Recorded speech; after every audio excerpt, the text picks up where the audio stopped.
Hello and welcome to Valley View News. I'm Josiah Valenzuela. And I'm Alfonso Vargas. Federal agencies are slowly resuming operations today after the longest government shutdown in U.S. history. The government officially reopened after President Trump signed the House-passed funding package, ending weeks of halted services and mounting delays across multiple departments. Newly elected U.S. Representative Adelita Grijalva signature pushes the discharge petition over the line, forcing a House vote on the Epstein files. We're done sort of tap dancing around what the implications of those files really mean. And anyone who is implicated needs to deal with the legal consequences for breaking the law and committing horrific crimes against children and women. The White House and Congress now face renewed pressure to reach a long-term funding agreement and prevent another shutdown from looming on the horizon. Millions of families relying on SNAP benefits will see changes this month. The Department of Agriculture says updated income limits and inflation-adjusted benefit amounts are on the way, but families without these benefits are in distress. People are hungry, and you can see also, sometimes in the kids' eyes, you can see their fear because they're afraid.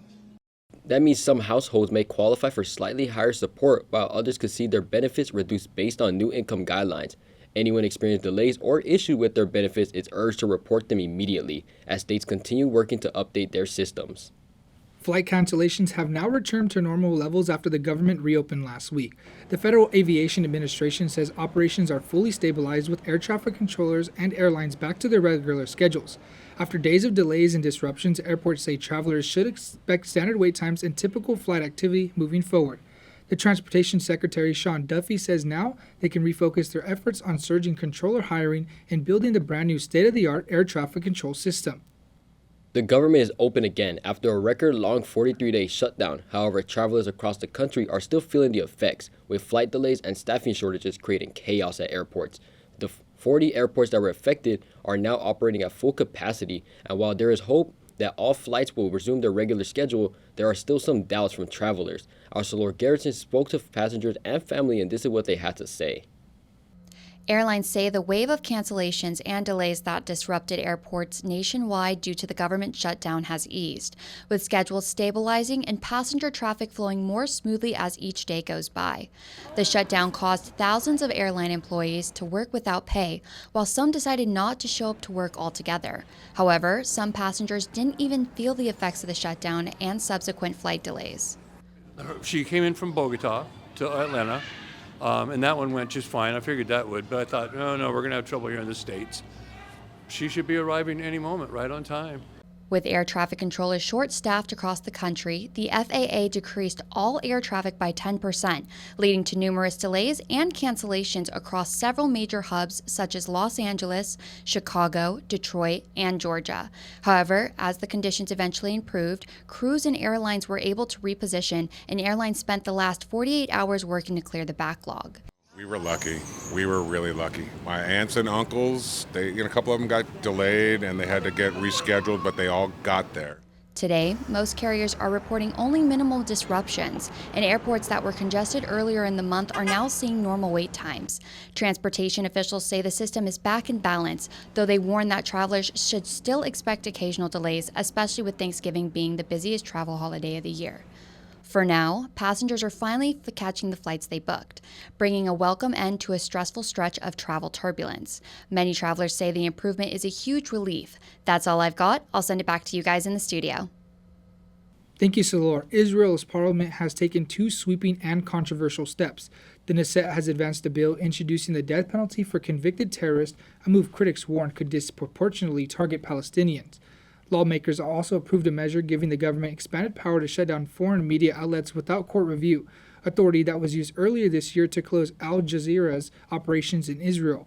Human rights groups and press freedom activists are raising alarms, saying the legislation weakens democratic checks and could further inflame tensions across the region.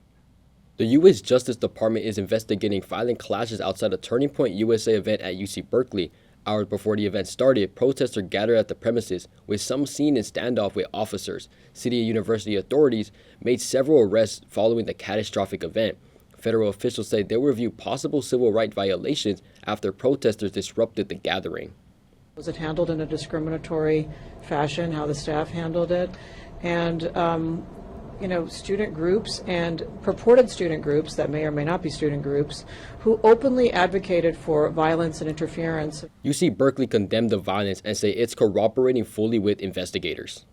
President Trump is introducing a new idea to Senate Republicans, one that would shift billions of dollars in Affordable Care Act subsidies and send that money directly to Americans. It's a concept that's still taking shape, but it's already sparking debate on Capitol Hill. Right now, there's no detailed plan from the White House, though GOP Senator Rick Scott is working on drafting the legislation. Democrats say they're not ready to consider the proposal, describing it as a move that could significantly weaken the Affordable Care Act. They're calling for any conversation about the health care to wait until the shutdown standoff is resolved. For now, both sides remain fixed in their position as the debate over the proposal continues. The FDA has appointed Dr. Richard Pazdur as the new head of its Center for Drug Evaluation and Research, stepping in after Dr. George Tidmarsh resigned following concerns about misconduct. Pazdur is well known in the medical community. He's a longtime oncology leader and an award-winning scientist who has helped modernize the drug approval process over the past decade. Colleagues credit him with pushing for faster, more effective review pathways and expanding access to groundbreaking cancer treatments. A new whistleblower claim is raising questions about Ghislaine Maxwell's prison treatment. Attorney for the victim, Spencer Cuvine, says the convicted sex offender is getting special privileges behind bars, including custom meals, private computer visits, and after-hour access. Here they're seeing Maxwell get an upgrade with puppies and computers. It's disgusting. It should never happen. And it should make everyone question what exactly is going on here and why this is happening. Maxwell is also preparing a commutation request. Federal officials have not verified the allegations. A commuter train in Argentina derailed this morning, sending cars off the tracks and filling the area with thick smokes as first responders rushed in. The incident happened during a busy travel period, catching many passengers off guard. Officials say at least 19 people were injured. Roughly half of the passengers were transported to nearby hospitals for further evaluation, while others were treated on-site for cuts, bruises, and smoke-related symptoms. Service has since resumed, but officials say inspections are underway to ensure the tracks are safe before operations fully return to normal. A Hillsboro, Oregon high school student's plea to the city council about immigration enforcement is going viral. 16-year-old Manny Chavez spoke through tears about living in fear of ICE arrest in his community. It's not just about me. What I spoke is not for me. It's for my community. It's for all colored people. It's all for my Hispanic culture. Since the meeting, he's raised nearly $26,000 for a Hillsboro Immigration Support Fund and is planning a Thanksgiving food drive to help affected families. The holiday rush is on, and shoppers aren't holding back. We'll take a look at what's fueling this early spending surge and what experts say it could mean for the economy heading into the new year. Veterans risked their lives for our country, and now the San Fernando community is coming together to honor those who serve. We'll show you how they're expressing their gratitude. Plus, a heads up for California homeowners, new loopholes in house insurance policies could leave some residents uncovered when disaster strikes. What you need to know before renewing your policy, those stories and more after the break.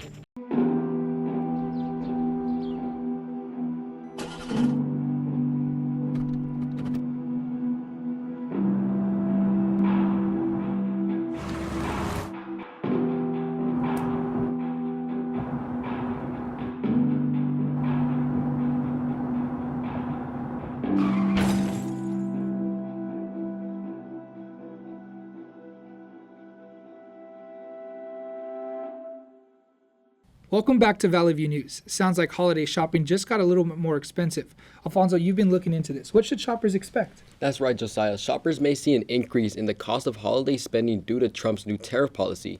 Financial tech company LendingTree says Trump's tariff will cause about a $40 billion increase in holiday shopping costs. Although much of the excess cost will be absorbed by retailers, the financial tech company says that roughly $29 billion of it will fall onto consumers. Shoppers could end up paying an extra $132 this season. A 66-year-old Arizona woman has made history, becoming the oldest woman to swim 21 miles across California's Catalina Island Channel. Deborah Gardner completed the grueling overnight swim to honor her 90-year-old father, a decorated Marine veteran. Honoring my dad was very, very special, along with Southern Cross service dogs for veterans who happened to come all the way from Florida to see me off on my swim and to see the finish as well. Her journey raised more than $20,000 for service dogs for veterans, a heartfelt tribute following Veterans Day. New York City marked Veterans Day with one of the largest tributes in the country, the 106th Veterans Day Parade, and the energy along Fifth Avenue was unmistakable. More than 20,000 service members, families, and supporters filled the streets, marching from 25th to 45th Street in a celebration of pride, gratitude, and generations of service. The event featured veteran groups, community organizations, and local students marching in support. Veterans like Scott White say they were grateful for the turnout, while attendees like cheerleader Sarah Geraldo said it was an honor to thank those who serve. In the San Fernando Valley, veterans and community members lined the streets for a parade of cars honoring service and sacrifice. Alexis Martinez shows us how the community came together. The city of San Fernando came together for an annual tradition of the Veterans Day Parade, where they honor the men and women who served this country. The sounds of pride and patriotism filled the air as the San Fernando Senior High School Band led the way through the parade. Along San Fernando Boulevard, the spirit of service was on full display, and for one veteran, that means giving back with humility and respect. So I'm generally very humbled to meet these combat veterans, okay? I can recognize who are the combat veterans. There's a look. When you have served your country, it changes you. So these are very changed men. And these men are humble because these men know those who have died for their country. As veterans reflected on their years of service, the next generation was already stepping up to follow in their footsteps. The JROTC took part in the parade, marching with precision and pride, honoring those who came before them. And while the city honors those who have served, this local veteran is looking to continue his service through public office. There was a movement to make San Fernando Valley their own city, right? It would include Pacoima, Silmar, and the city of LA doesn't want it because of the tax revenue, right, they get from us, right? We got a lot of hardworking people. We deserve to be our own community. We don't deserve to be part of the LA system because we get neglected by the city of LA. After touching on the importance of civic engagement, the community found another way to honor its heroes. Classic cars and lowriders cruised down the street, each one paying tribute to local veterans. The parade's rhythm came alive once again with the sounds of the marching band.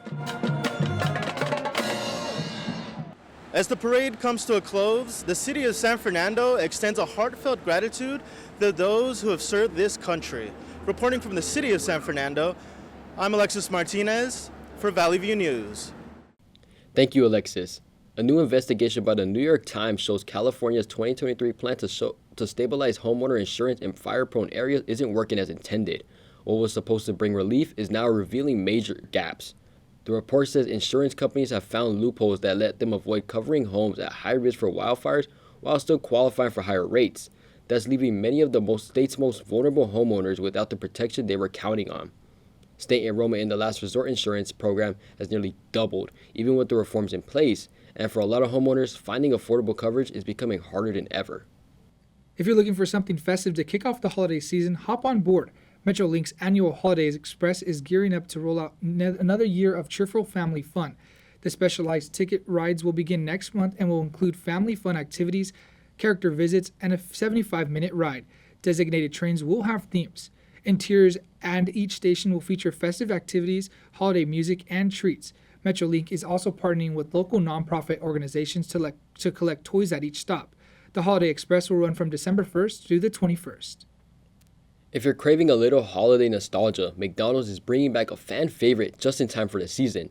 The fast food chain is rolling out its holiday pie once again, and for longtime customers, it's a familiar treat. The dessert comes with a buttery, sugar-glazed crust topped with rainbow sprinkles, and inside is a warm, creamy custard filling. McDonald's first introduced the holiday pie back in 1999, and it quickly became one of those menu items people look forward to every year.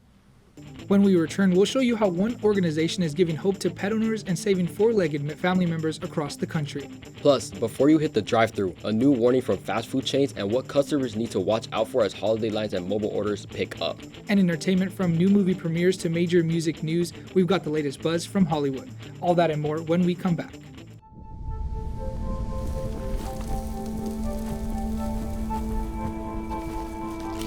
Eva Marie smoked 12,000 packs of cigarettes over 15 years. She quit, and now there's a new lung cancer screening that could save her life. You stopped smoking. Now start screening. No matter how much you smoked, early detection could save you.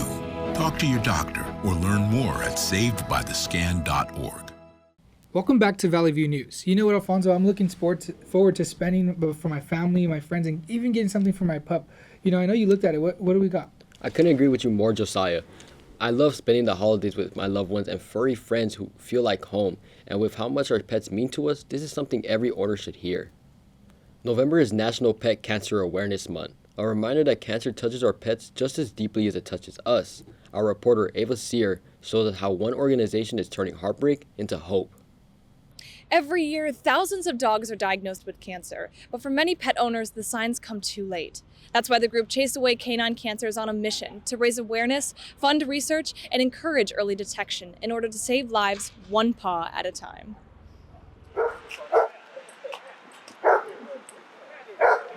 Chase Away Canine Cancer was created almost 20 years ago, and the volunteer program has raised over $1 million to fund canine cancer research and raise awareness. One of the big pillars of their foundation is informing dog owners about the things they can do to prevent cancer before needing to see a vet. The group encourages checking your dog once a month for any new lumps or bumps. It's a simple step that could mean more time with your best friend. And everybody pets their dogs and you know is attentive to their dogs, but they need to look in their mouths. They need to look in between their toes. They need to, look up their butt. They really have to do that thoroughly because dogs are stoic. They won't tell you they're sick until it's too late. Sarah also recommends thoroughly checking or cleaning your toys before throwing them to your pup. But the stuffy toys, to my understanding, get shipped into our country packed in formaldehyde. And I mean, there's chemicals in there because they're shipping it and you can't bring their bugs into our world. And most people they'll go to the store, they'll buy the stuffy toy and then they'll bring it home and they'll throw it to their dog. I don't want my dog chewing on that. Experts say 1 in 3 dogs will face cancer in their lifetime. But through awareness campaigns like this, Chase Away Canine Cancer is helping to turn those numbers around. Reporting from West Hollywood, I'm Ava Sear for Valley View News. A shopping slowdown has sounded an alarm for a couple of major fast food chains. The alarm is highlighting a rift in the economy as inflation gets worse and hire continues to dwindle down. Big-name brands such as Chipotle, McDonald's have flagged that the people of lower income are not spending at their restaurants. A recent survey from the Federal Reserve Bank of New York says that American household debt hit a record high. It's that time of the year again. McDonald's is bringing back one of its most talked about menu items. The saucy, smoky sandwich is popping up in the select cities across the country, including Los Angeles, Dallas, Atlanta, Miami, Chicago, and plenty more. Not every location will have it, so spotting one almost feels like finding a golden ticket to hungry fans. The announcement return came as the sandwich began to appear in some markets, so if you're a McRib loyalist, now might be the time to check your local drive-thru. Target is enforcing a new rule on employees in hopes of spending holiday cheer. They want the workers to smile, make eye contact, wave, and kindly greet the customers within 10 feet. If they are within 4 feet of the customer, they are instructed to ask if the shopper needs help after personally greeting them. This initiative is called the 10 to 4 program, creating to improve the customer experience. Target's Executive Vice President and Chief Stores Officer says the new policy translates to guest love and loyalty. Some unexpected hits, a record-breaking sale, and a musical comeback you might not see coming. Our reporter Andres Sosa has your entertainment roundup. It's shaping up to be an exciting season for movie fans and music lovers alike. Let's start with hitting with the big screen. Pixar is bringing back one of its most beloved franchises, Toy Story. It's returning once again with Woody, Buzz, and the gang, gearing up for another round of heart, humor, and nostalgia. While details of the plot are still under wraps, fans can expect a mix of familiar voices and fresh faces when it hits the theaters next year. Also making the comeback, the Now You See Me crew. The magicians known as the Four Horsemen are setting to pull off their biggest trick yet in Now You See Me 3. The star-studded cast, which includes Jesse Eisenberg and Woody Harrelson, is expected to deliver more of the slick, high-stakes magic that made the first film's box office hits. Speaking of hits, the weekend box office numbers are in, and it's another strong showing for big franchises. Predator: Badlands dominated the weekend, opening with an impressive $40 million across 4,000 theaters. Regretting You followed with $6.7 million, while The Black Phone 2 scared up at another $5.2 million, pushing its total to around $70 million to date. Over in the world of collectibles, a piece of movie magic just went under the hammer. The Wicked Witch of the West iconic hat from The Wizard of Oz sold at the auction for a blinding sum. The classic prop fetched hundreds of thousands of dollars, proving that Hollywood nostalgia never goes out of style. And in music, Michael Jackson is back in the charts. The king of pop has re-entered the Billboard Top 50 thanks to a viral resurgence of his hit songs on streaming platforms, reminding fans everywhere why his legacy still reigns supreme. And that's a look what's trending in entertainment. Back to you guys in the studio. LAFC is chasing another championship, and fans are hoping they can bring home a trophy just like the Dodgers did. We'll take a look at what it will take for the black and gold to make it all the way. Switching gears to the mat, a local college Brazilian Jiu-Jitsu team is headed to nationals. We take a look on how they're rolling their way to a big finish. Although the rain we saw last week is gone, you might still want to hang on to those layers. Your forecast is just ahead to show if sweater weather will last through the week. What I thought was a complete life was nowhere near complete. But it is now. Learn about adopting a teen at adoptuskids.org. Julie was always a voracious reader. She'd carry 2 novels on an airplane because she'd read one on a 3-4 hour ride. And at some point, I began to notice that she would read a page and couldn't remember what she had just read, and she'd have to go back and read it again. I don't remember much these days after I read, but less does for me, and I love it.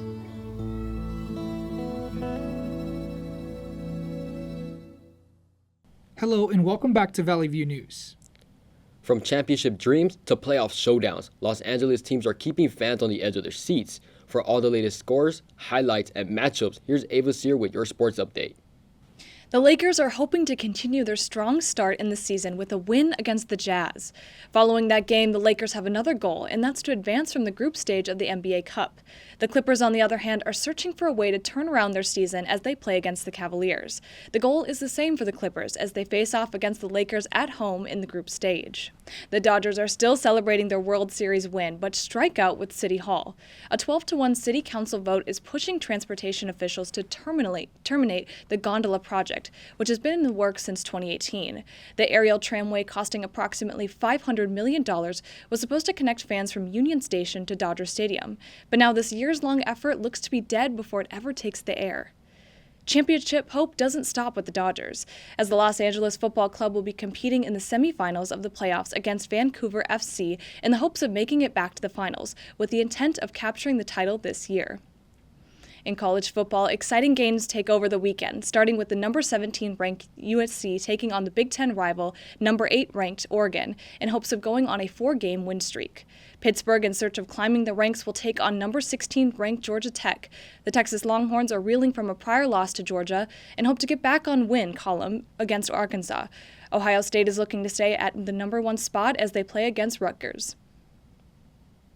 The Chiefs look to shrug off their early season struggles with a matchup against the top-seeded Colts in the morning, while the Rams will face off against the Buccaneers as they headline Sunday Night Football.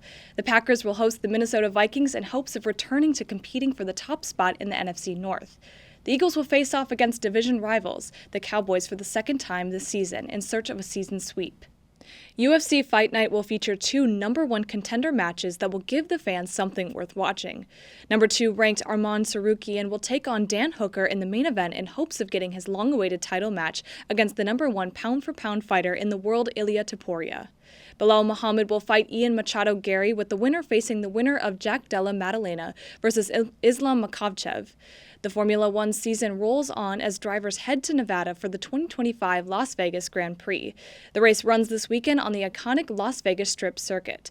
The nighttime street race covers 50 laps across a nearly 4-mile course, promising high speeds and tight racing under the lights.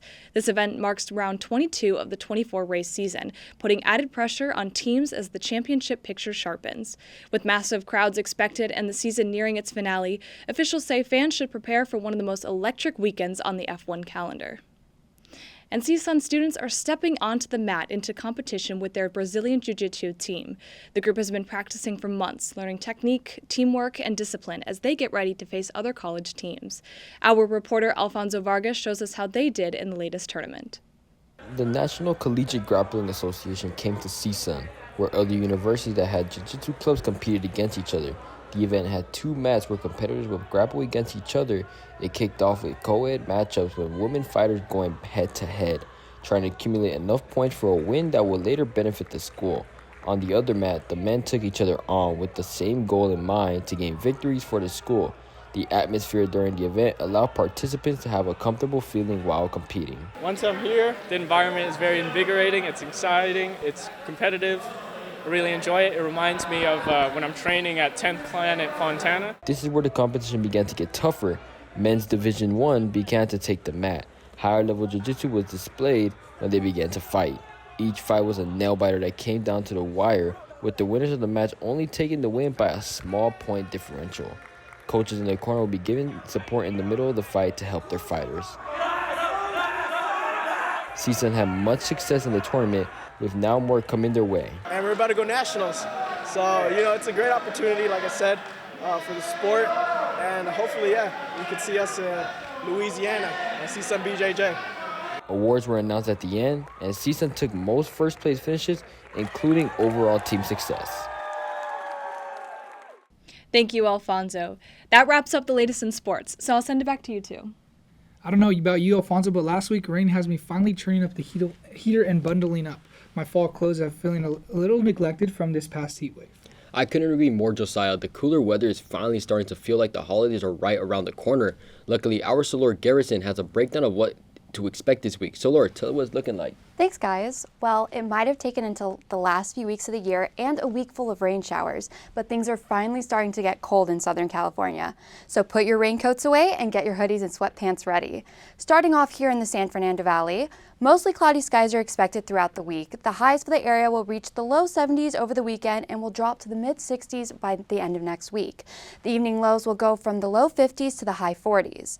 Heading over to downtown, the sun will come out periodically with light and variable winds scattered during the next week. The highs will reach the low 70s, but will primarily stay in the 60s, while the lows for the area will hover around 50 degrees.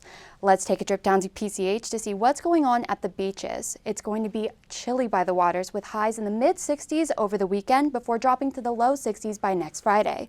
The lows are also going to stay right around the low 50s. Finally, the inland areas expect partly sunny skies throughout the week. The highs will peak in the low 70s before dropping to the high 60s towards the end of the week. Similarly, the lows will start out in the high 40s before dipping to the mid 40s. That's going to be your weekly forecast. I hope everyone's ready with their hot cocoa and apple cider for the chilly days and nights ahead. Back to you guys. Finally tonight, a heartwarming reunion off California's Central Coast. A tiny sea otter pup nicknamed Caterpillar was safely reunited with its mother in Morro Bay after rescuers used a recording of the pup's cries to help guide her to the abandoned baby otter. The Marine Mammal Center team searched for nearly 2 hours along the coast before the mother finally appeared and scooped Caterpillar right up. Thanks to illegal hunting and the destruction of their natural habitats, southern sea otters remain a threatened species, making moments like this even more special. Stories like these are a sweet reminder that a little teamwork can have a big impact on local wildlife. That's all for us at Valley View News. I'm Alfonso Vargas. And I'm Josiah Valenzuela. For stories any time of the day, see our YouTube channel at Valley View News and our Instagram page at Valley View News CSUN.